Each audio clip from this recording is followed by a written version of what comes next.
Journalism is under attack like never before. No, Hotspots being tear gas fired. You have to have the facts. Beautiful but tragic. Because people are doubting everything. You're the only way of telling their story. How would you describe this outbreak? Something like an apocalypse. You're going to be really tired. You're going to be really scared. It's too dangerous, yeah. Anyone who says they're not scared is lying. Anything can happen.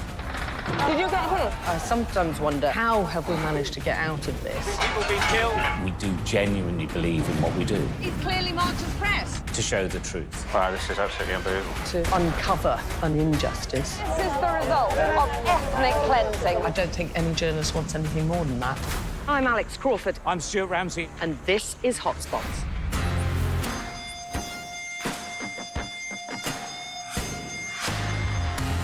Coming up on Hotspots. They don't know that there's a world outside. They don't know that there's possibilities. My team's in Guatemala, where the climate crisis is costing lives. I actually found it very shocking to look at that small child and see how gaunt he was. And we're the first journalists to enter the town ransacked by Islamic extremists in Mozambique. That was probably the most harrowing part of the trip. It was very eerie.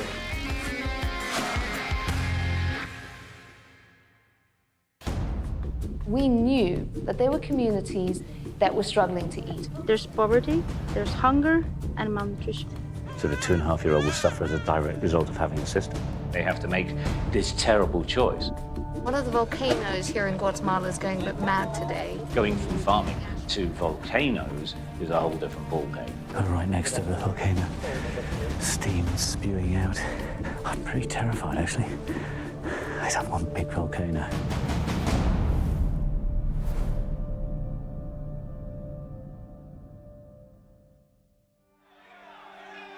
Well, Central Americans have been heading towards the United States border for decades, trying to get into the country. But in recent years and under recent American administrations, the migrant crisis has become hugely politicized.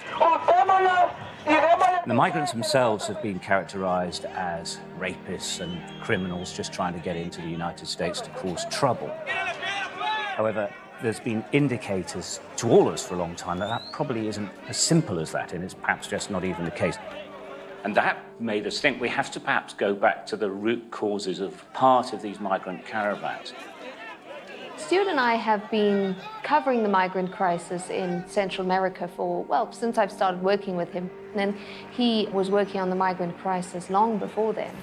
But at that time, we were in Mexico and near the border with, in Tijuana, near the border with the US, and we documented the movement of migrant caravans. We'll just say we're going to try to jump the fence into the United States.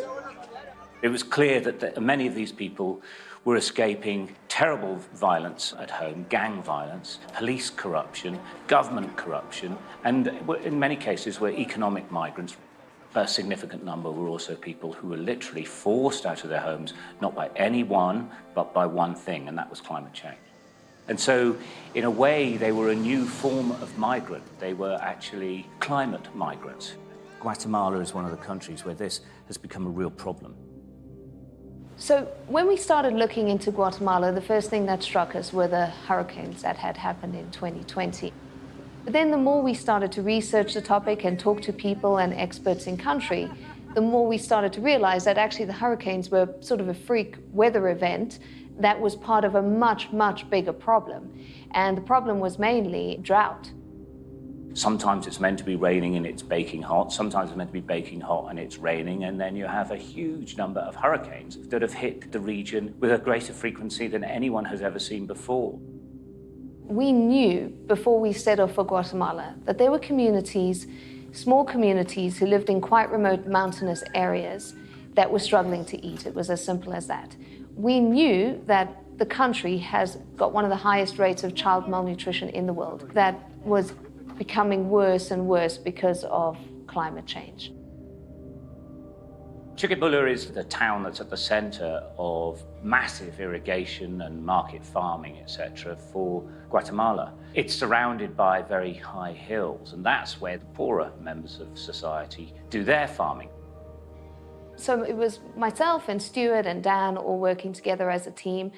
We've done a lot of stories together in Central America. It's very familiar territory for our team. We've got a lot of equipment with us, but that's because we are having to carry all sorts of protective equipment. And on top of that, we're carrying an awful lot of milk for the children in these villages that we're about to visit, where they're all suffering from malnutrition. So, and of course, there's Stuart's cowboy boots, a lot of them. Today we're going up into the poor, really poor regions, the mountain area, and we're seeing farmers who really struggle to live. Apparently a lot of the men are no longer there because they've had to leave to find work elsewhere, and there's a lot of malnutrition. We would be doing a lot of driving on this trip, and not only would we be doing a lot of driving, but we would need really good 4x4 vehicles because we'd be driving a lot in quite challenging conditions. And at certain times you actually have to just walk up. You walk between the villages. There are no roads linking the various houses, it's just pathways, and that is where the people who really do suffer the most are to be found. Well, they have pretty meagre crop yields here as a rule, even in the best of times. But now a combination of no rain, intense heat, and a hurricane means that 100% of the local crop has been destroyed. It's all gone. Eduardo is extremely desperate. He's one of the few farmers that's tried to stay. He's effectively the head of the farmers' union in the area. But I mean, there isn't really any farmers' union, there's him. Cuando llueve demasiado, se pierden los cultivos. Cuando no llueve, igual, porque no produce por la sequía. Entonces, ahorita aquí está un poco inestable lo que es el invierno. It's become so unpredictable that they can't, it's difficult to plan, it's difficult to have any expectation. And then, of course, you reach the point of, is there any point in planting? We knew that in a lot of these villages and communities, there were actually a lot of women and children and not many men because all the men had left. So we wanted to speak to these women. And part of us being able to do that is an amazing woman named Sofia. Sofia is basically the founder of Antigua al Rescate. They were set up initially because of the volcanic eruptions that took place in Antigua. And then once the threat of that particular volcano had passed, they started to look into the need within their own country a bit more, and malnutrition and child hunger became something that Sofia identified early on. This is the area in which most of the crops do not grow all year round. There's poverty, there's hunger, and malnutrition. She is an absolute lifeline for the women of these communities, and it takes a long time for her to get to know them. She said that when she first arrived, they didn't like any outsiders being there. They don't know that there's a world outside. They don't know that there's different kinds of living. They don't know that there's possibilities. The first home that Sofia took us to in this community, she had explained that there was a woman, she was heavily pregnant. The last time Sofia had seen her, she was 8 months pregnant. She lives in this little house. They lost all the corn. Yeah. And now they live all together. All the women that have been left behind and abandoned, they live in the same house. Right. While some of the women take care of the kids, some can go out and work a little, get some food. They're just creating this small community of women who are supporting each other. And this is just really like an act of survival. Yes, it's an act of survival, yeah. It's a very complicated system. So climbed over a fence and walked through crops, and I say crops, but they were dead crops, walked through them and walked this little trail to her home. And we walked in and she was saying hello, hello, hello, and we couldn't hear anything. It was pitch black. We realized actually there was somebody there, and it was this lady who just had her baby a few hours before. The mum was more than happy to see Sofia and more than happy for her to take the baby away and to check her and to weigh her and see that she was okay. But this was a classic case of the lady already had another child that will have to be fed. They live with about 20 Q worth of corn. That's about $3.50 worth of corn per week for a family of 6. And you need to add the fact that if she has a daughter that's 2.5 years old, and when there's no food, she breastfeeds the 2.5-year-old. So right now, this 2.5-year-old girl she will not have mom's milk. Right. So basically, we're expecting her to go down in weight. So the 2.5-year-old will suffer as a direct result of having a sister? Yes, and it's not just an emotional thing about their bond being broken. It's about her not getting breast milk from mom. They have to make this terrible choice, and it's happening everywhere. Newborn babies seem vulnerable when you first see them. It doesn't matter whether you see them in a fancy hospital in a first world country or in the conditions where we met this baby. But you can't help but have a little bit hope, maybe, that things will be different for this child.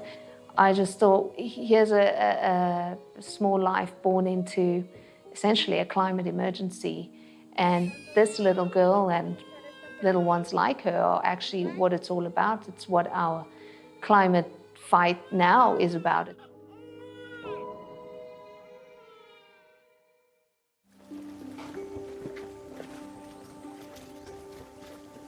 The next family we met in the community was Isabel Perez and her children. It wasn't very easy to get to them. They lived very high up on one of the mountaintops, and we had to park near the bottom and do a little bit of a trek up to see her. ¿Cómo está? ¿Eres un amigo? Gracias. It was the middle of the day and it was pitch dark inside. And lying on the bed fast asleep were 2 little boys. He's 2.5. He had just been in a recovery center because he's too little and too light for his age. And he's 2 months old. Wow. I just couldn't get over how small they were. And then look closer at the 2-month-old baby who only weighed 5.5 pounds. He was just a little bit bigger than the newborn that we just met, and he was 2 months old. I actually found it very shocking to look at that small child and see how gaunt he was. And I think for me, it brought home the story. It was the picture of the story. It was that direct connection that we were looking for. He was taken to a recovery center, but because here they don't wear diapers, in the recovery center they put him with diapers, so he got a horrible diaper rash. Right. Last week that we came, I gave him this ointment that I'm always carrying around. So it's like almost gone. Yeah, it's worth a treat. Oh, yeah. And even that sort of a simple rash like that could actually prove very, very dangerous indeed, right? Yes. Because they're so weak. Yes. I think without Sophia and her leadership with her NGO, a significant proportion of the children being born in that environment now would die. The weather systems have now become so unreliable, there is no way they can plan to say, we'll get through this year, we'll be all right next. What they're probably saying is, we'll get through this year, will we get through the next, and will we get through the one after that? Is the tummy definitely extended because of not malnutrition? Well, the thing is, malnutrition and parasites. Right. That's the combination. And that's why people see their chubby faces and people believe, oh, well, they're fat because their face is chubby, but they're just retaining water. Yeah. So he's got a belly, but there's nothing in it. There's nothing in it, no.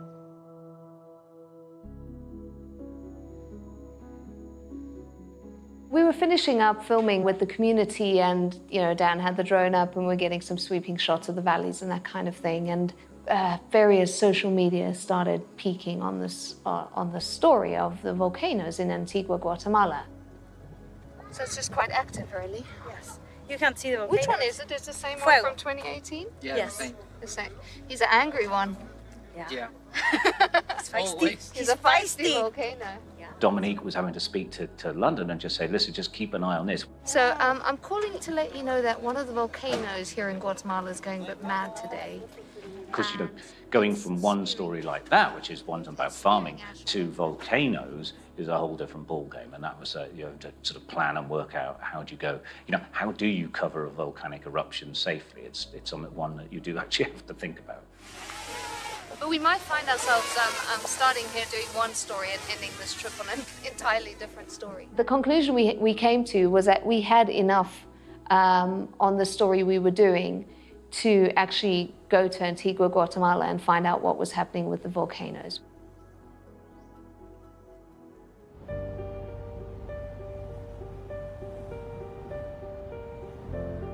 In 2018, one of the volcanoes, Volcán de Fuego, which is the volcano of fire, erupted and spewed billions of tons of rock and ash, and the lava flowed about 8 kilometers down into communities around, and it was a completely tragic event. It completely engulfed the communities that live on the basin around the volcano. There was a lot of anxiety that what happened in 2018 would happen again and that there could be a big eruption. We're going to meet some of the people who live around the volcano and see if they're going to prepare to leave or not, because definitely the activity is worse than it's been for a long while. The thing with volcanoes, they go bad, they go very bad very quickly, I think. So, there's only so many precautions you can take. Short of not going, I suppose, but we're going to look. It was making a lot of rumbles. It was making all the indicators of a big explosion that had happened actually only a few years before and killed huge numbers of people in that vicinity. And we were quite surprised. So many of these communities are still there and still populated. Point is, these communities, and there's lots of them around here, actually on the volcano, are incredibly vulnerable to the lava. It's flowed through here before, and obviously from the gases that can come off a major explosion. Over 180,000 people live in these communities on the volcano. And the real crucial point, and which is the point that they made to us, is yes, they know it's dangerous. They're used to making noises. That's part of life. Truena, probablemente en este día está tronando mucho. Truena así pura bomba. ¡Pum! A veces las puertas, las ventanas truenan al oír el ruido que hace el volcán. Ajá. And you wouldn't think of leaving? Y aunque nos vayamos, no tenemos dónde. Quiere dinero para no de comprar un terreno. Ajá. And perhaps this is the key. They can't afford to leave. It was particularly difficult filming volcanoes because it seemed like they were intentionally hiding from us. It's fair to say it was driving Dan absolutely crazy, to the point that we gave up on Fuego after trying forever. We could hear it, but we couldn't see it, and we were right underneath it. But it was just covered in its own ash and smoke, but also just in very, very low cloud. So we decided that what we would do is to climb up the other volcano that was also erupting, and that's Pacaya. We had to get permission from police and the park authorities, but we did it by just driving up and chatting. What's this? Sky News. Sky News. Well, I've said we can go up, and they're going to take us up, and they say we'll see it. And so we began everyone piling into four-wheel drives to begin this drive further and further up the side of the volcano, in which I was getting more and more scared, because on a number of occasions, one, we've got a volcano erupting. Two, we don't know if it's going to get worse. Three, we're driving up the side of a mountain in this tiny road. It's pretty rock and roll. It's been a bumpy trip. And four, there's a precipitous drop on the right-hand side, going down thousands of feet. Something. The diff. The clutch. Tell me to stop, Dan. Just simply couldn't get any further up. Sort of felt slightly better being on foot as well, rather than being in the car. I don't know why, but it just felt like that. The higher up we were getting, the more antsy Stuart was getting. Now, I know Stuart's afraid of heights, and, we were quite high. What's this?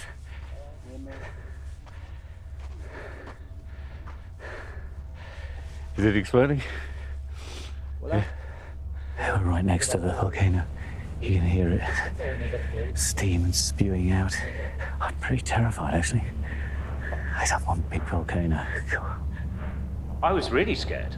It was rumbling, and you know, sometimes a camera can't quite get across what it feels like when you're quite near to something. You're concerned, Stuart. I'm concerned. And I can see steam coming out of all sorts of holes. Yeah. When Stuart is quiet, it means Stuart is nervous. And there was a lot of quiet. Heights and loud noises. I'm really high up, and there's really loud noises coming from the volcano. But then I think got to a point, Stuart was like, right, we're getting off this mountain now. And so we did. Dan was unhappy because the sun was in the wrong place. Oh no, silly sun. Volcano. There was a white cloud with a bright light behind a black object in the middle of the day at noon. I mean, come on. What, you couldn't actually film the volcano? Pretty much, no. We'll come back tonight, don't worry.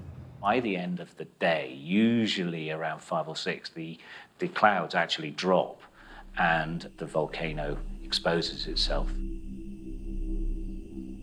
We sat in a field that we were given special permission to be in by the owner, which had a very good, what he said is a good shot of the lava flow. It's extremely dark. And we're in a cloud. And there's apparently a huge volcano just there. You just can't see. I think we got there at about 4 in the afternoon, and I think we left at about 3 in the morning. And I was absolutely frozen. And finally, with about, I think I'd fallen asleep in the car, and then I trudged over, and Dan was packing up his kit. And I said, what are you doing? He said, I got it. It was one hell of a fireworks show at the end. It was really good. That's special. And he said, like, for a few minutes, it opened up, and he could see the mountain, and he got the shots that he wanted. When the volcano was erupting, you could feel that under your feet. And that makes you feel really, really small as a human being. But I would say today, probably this erupting volcano was one of the most impressive natural spectacles I've ever seen. Awesome, I think, would be the word that you would describe. Awesome power and energy at the same time.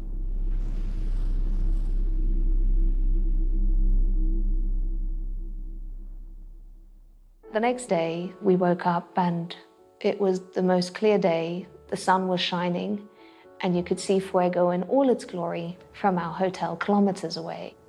How is it possible that on the day we're leaving, this is the day where you have the clearest view of the volcano? And Dan was so frustrated.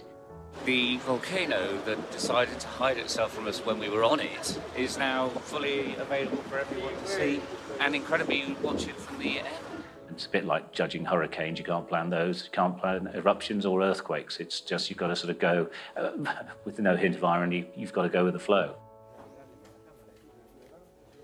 When we go and do these stories and tell people stories, in this case, the climate change and the dry corridor and child malnutrition, and then, you know, the volcanoes and their impact on the communities around them, we come and we go. You leave there and people leave impressions on you. And Sophia was someone who left a real impression on me.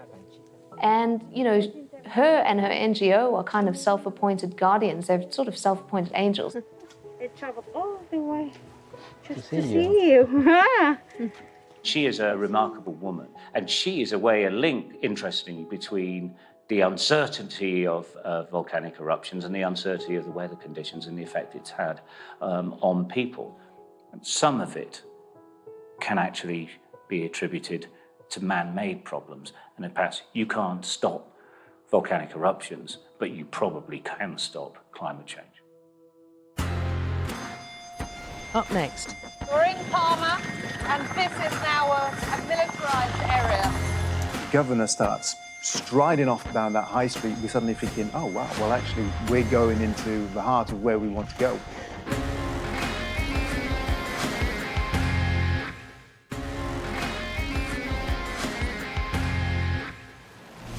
There were many displaced people who'd fled the fighting. They're all saying how hungry they are. And you could feel the exasperation all sort of boiled up. We're in Palma, and this is now a militarised area. It was very eerie.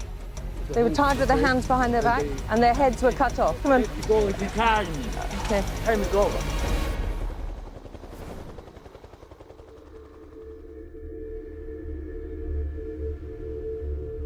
I think Mozambique is the Islamic State insurgency that most of the world just hadn't heard about.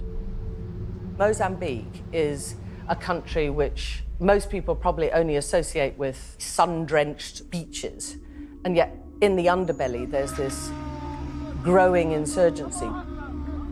The insurgency started officially in 2017. It's branded itself with the flag of ISIS. There's estimations that, close to 700,000 people have been displaced. Up to, 3,000 people have died. The truth is nobody knows. What's interesting is that at roughly the same time that they discovered this giant oil gas field, you suddenly had the makings of this insurgency. It was very violent, horrific attacks, but they were very much on a small scale. And then 4 years later, just as the oil and gas exploration was really taking off, there was the most audacious extremist attack, which sent tens of thousands of people fleeing in terror. We're just getting some breaking news out of Maputo, the capital of Mozambique, and that is dozens of people were killed in an attack in the northern town of Palma. There was a real shortage of pictures, so it was hard to know exactly what was going on, but what was clear was that there was a terrorist incident occurring.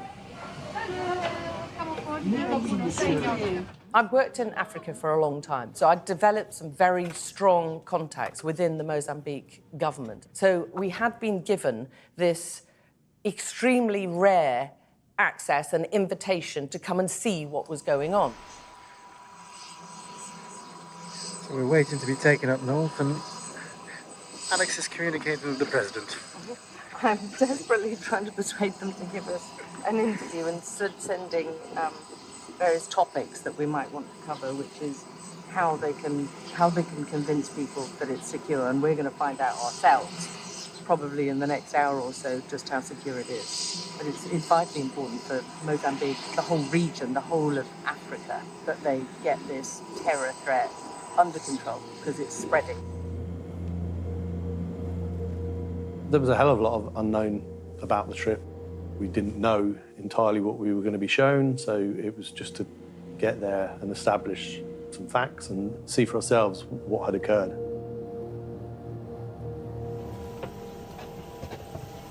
Thank you. As soon as we land in Afungi, we walk into the little airport, and there's a whole load of people.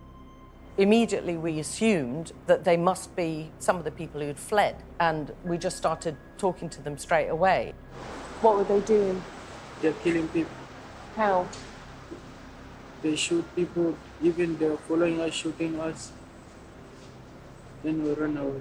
They were describing really chilling, graphic, violent scenes. We jumped one river, we found the people with the gun they were shooting one people another, and there's another people also just chopping at the people. So we tried to run away. I can't imagine how terrifying that must have been. I'm thinking maybe this is all the fleeing civilians that we're going to see. So we talk to as many as we possibly can, try and get as many sort of first-hand eyewitness accounts from them. How have you managed to eat and drink? How have you managed to survive? It's not easy. It's not easy. Okay.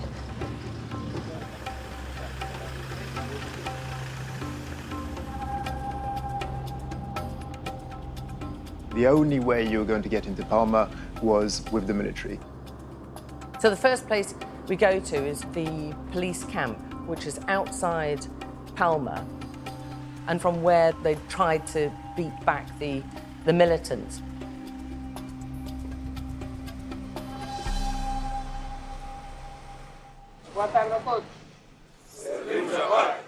Moral.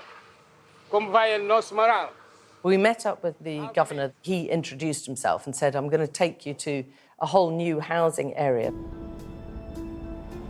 We'd been told that there were many displaced people who'd fled the fighting in Palma, but no one had very accurate ideas of exactly how many people there were there. And as we got closer and closer, the crowd got bigger and bigger and bigger.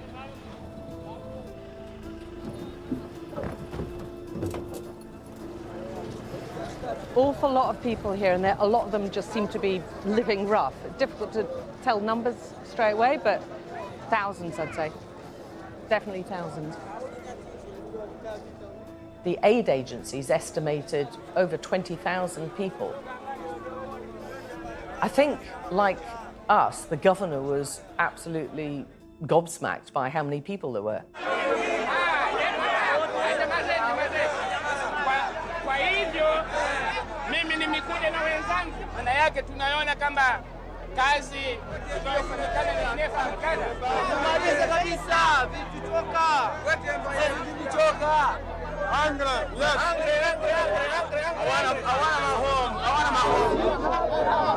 For me, that was probably the most harrowing part of the trip. They're all saying how hungry they are and begging us for food and for the authorities to stop this conflict.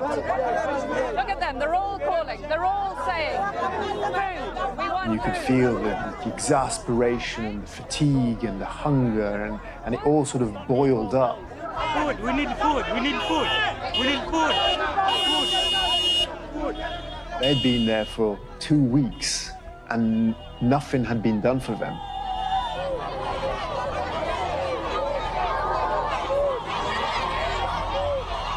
I think the Mozambique government, they appeared to not realise how strong the feeling of discontent was in that area.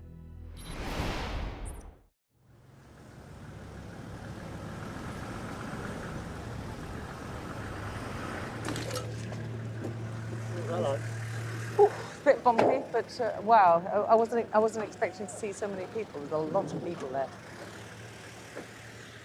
The obvious aim of it all and the reason why we were there was to get into Palma, to be able to see where the attack happened. If there's any chance we can land just to see what the terrorists have done, the vandalism and the ransacking.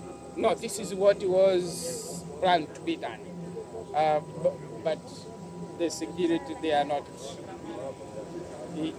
yet because they are still working there. Finally got into the helicopter and we'd been told that this was just going to be a flyover, so we probably weren't going to land. And suddenly the helicopter starts getting closer and closer to the ground. We landed in the middle of a football field. We got out, we didn't know what to expect. Okay, we're in Palma, and this is now a militarised area. Lots of soldiers. They very much want to show us that they're in control. It's taking off. We have a quick chat with the soldiers there, without our minder and our chaperone. How far are the terrorists from here? From here. Are they still in the town? Yes. They're still in the town. How many? Yes. Well, I'm thinking, pretty sure this isn't the message that the government is trying to put out.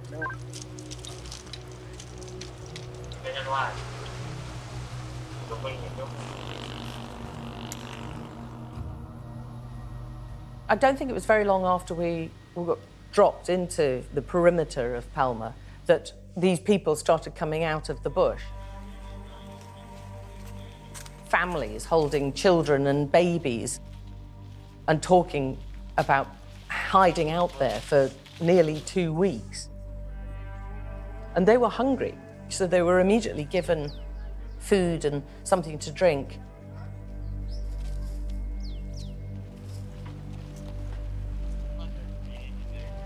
The governor starts striding off down that high street. We're suddenly thinking, oh, wow, well, actually, we're going into the heart of where we want to go.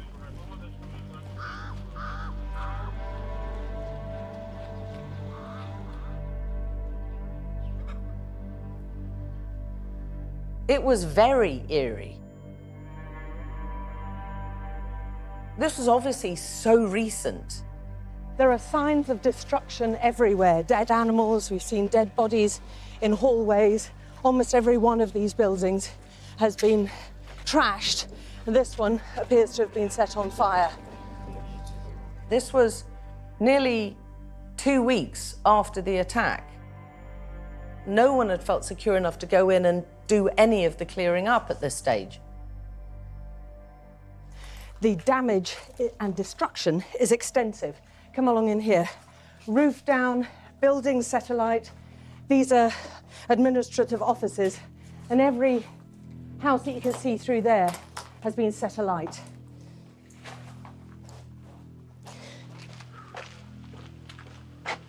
Well, this is classic Islamic extremist tactics favoured by ISIS. Burn key infrastructure like hospitals, schools, banks, post office, homes, just to terrorise the people and make them leave.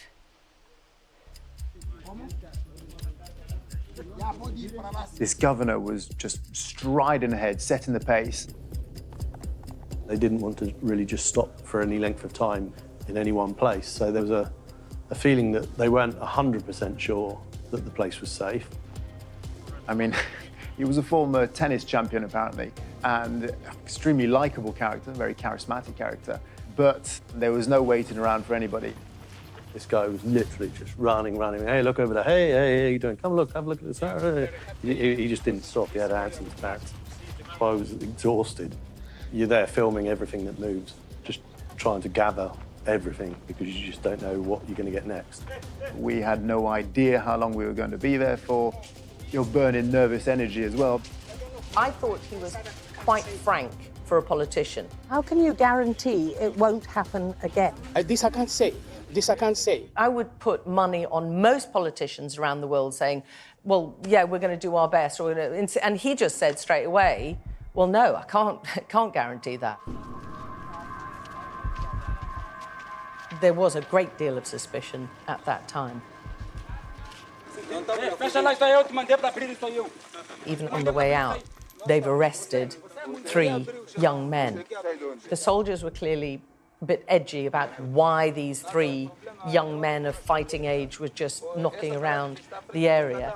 There was a lot of concern that because they'd been caught so off guard the first time, that it could happen again. Let's go, please. It's for soldiers, not for you. Journalists, let's go.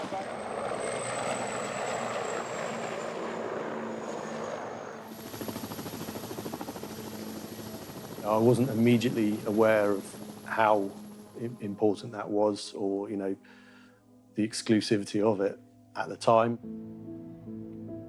Certainly when we got the pictures back, you realise actually, yeah, we are the first international observers there on the ground. Alex joins me now live from the town of Pemba in Mozambique. Alex, you've been in Palma. Do we know where those jihadists are who attacked Palma on March the 24th? I mean, that is a fantastically difficult question and one that the Mozambique military desperately wants to have answered. You realise then that actually that was very difficult and exclusive opportunity to get on the ground and get pictures and for the world to see what's happened in the aftermath. What the Mozambique authorities want to find out, what the Mozambique military wants to hammer down is how did they manage to do this and where have they gone? We wanted to go and see the Amarula Lodge, which a lot of people had taken refuge in, including a lot of expats. So a few days later, we got, again, another early call. We're going to go back. We're at Afungi Airport. This area appears to be very secure. They've given us armed guards, opening up the roads, which they say are now secure, and they want to take us to the Amarula Lodge, where so many people were held under siege by the militants.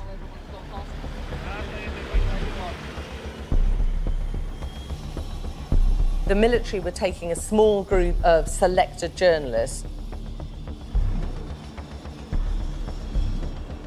A lot more soldiers in Palma, an awful lot more people as they're trying to encourage them to come back and try to reassure them that they are safe again. And then we turn up at the Amarula Lodge. Sorry, can I just give you that? No. Thank you. There'd been nearly 200 people trapped there, amongst them some of the expat workers and the foreign workers, and they'd been under siege at this lodge.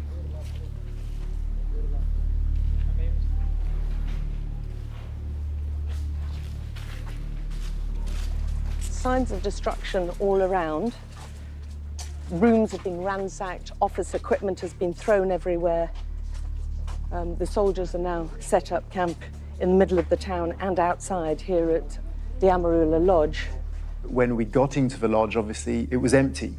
There was a terrible, terrible smell, like bodies, but it wasn't. It was rotting meat. So all the food stores full of fish, full of meat, were rotting away in the blazing sun. And then just walking around all these individual lodges, individual rooms with stuff scattered on the floor, the mattresses gone, had been taken away. Broken glass, people's clothes still all over the place. You just try and picture what it was like for the people who were holed up in there for days on end with, enemies at the gate, if you want. One of our guys got a phone call from somebody that said that they were attacking Palma. We got access to some of the survivors who'd not only managed to survive the attack, but had also filmed quite a lot of it on their mobile phones. There was this South African family, 2 brothers and a father. All 3 of them had got caught up in this siege at the Amarula Lodge. What happened inside that lodge was quite extraordinary. The gunfire just didn't stop. The mortars. I mean, you're talking about hundreds of mortars. It was an incredible tale of fortitude with quite tragic consequences. Love you, bro. Love you, my man. You're all right. They honestly believed they were going to be saved, and you see their despair and their frustration growing through these mobile phone clips over the number of days. We need confirmation ASAP. When they realise that no one's coming back to save them, they come up with this desperate plan to mount their own convoy. It's gonna be the drive of your life, bro. To bust out of it themselves. Almost as soon as they break out, they're ambushed with shooting from the extremists who lined up on the side of the road where they knew the drivers would be. Adrian gets shot twice. I was holding his shoulder over the bullet wound, trying to stop the blood, and I was just pumping out. Wes gives this heartbreaking description, which is obviously very, very vivid in his mind. And I was just shouting that I love him and that I look after his family and that I'm so sorry. I'm so sorry that this has happened to him.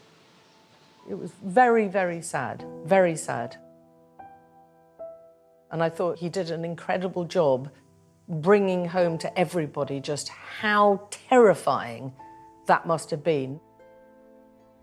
I guess it's human nature not to just accept potential death. They just felt they had to do something, and you can't blame them, really. They had to take measures into their own hands because nobody was coming to save them. Decisions could have been taken somewhere to help them, to save them, and it didn't happen.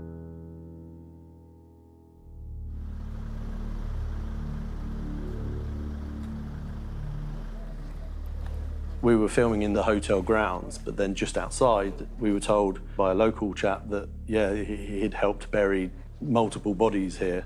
What happened to you, Nuala? They were all beheaded. It was a horrific scene, apparently. Buried? They were rotting corpses, so they dug a large hole and buried the bodies in there. Have they taken them out yet? No, they healed. You see that? That's blood. We just wanted to film some of it. It's a huge part of the story. We needed to document that, but as soon as we turned up, the military were straight away whisking us away. Okay, apparently these black dark parts are blood. We're going. No, we need to know what's going on. No, they're not moving. Right, come on. Let's go, it's time. Okay. Time is over. Let's go. And we managed to get a few words with him as we were walking back. White people. White people, they're burying him there. So, but no sabe de quê? It was just really chaotic. White people, expatriates living in Amarula, who had once buried. How many were there? 12. Around 12. You know, this is a massive element of the story, and the military were just trying to drag us out of there as quickly as they could. They say all of them was tied with the end of the back. And Sorry, say again, tell me. All the bodies that they find, they was tied with the They were hands tied of with the their back, hands behind their back? And their heads were cut off? Yes. Thank you. We tried very hard to stand up the reports of beheadings at the Amarula, but we weren't able to confirm the details. The truth is nobody knows how many people were killed in the Palmer attack. And that's why, you know, just being able to go there, even for a short time, to be able to film, even if it is just a glimpse, is so important. Because there is not, and they probably will not be, a thorough accounting. I don't think anyone came out of this very well. The Mozambique politicians clearly didn't do enough to prevent this happening. There was a lack of intelligence on the ground in the build-up to this. Then, when it did break out, there wasn't a good, robust, coordinated response to it, and then they didn't do enough to rescue or help people. You can't actually kill an idea. And ISIS is using Africa to build its next base. And I think the international community is going to be caught short again, just like they were in Iraq and Syria, if they don't step up and start recognizing that the spread of extremism in Africa is very definitely not going away.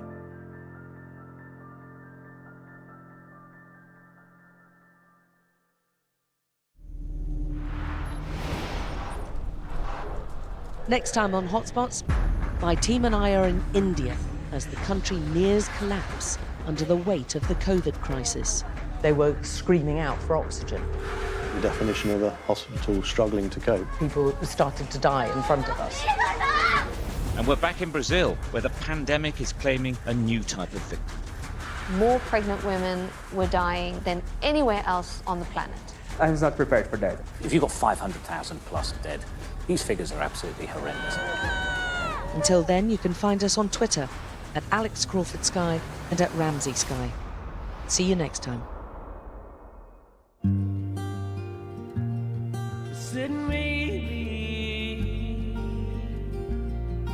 You're gonna be the one that saves me. And after all, you're my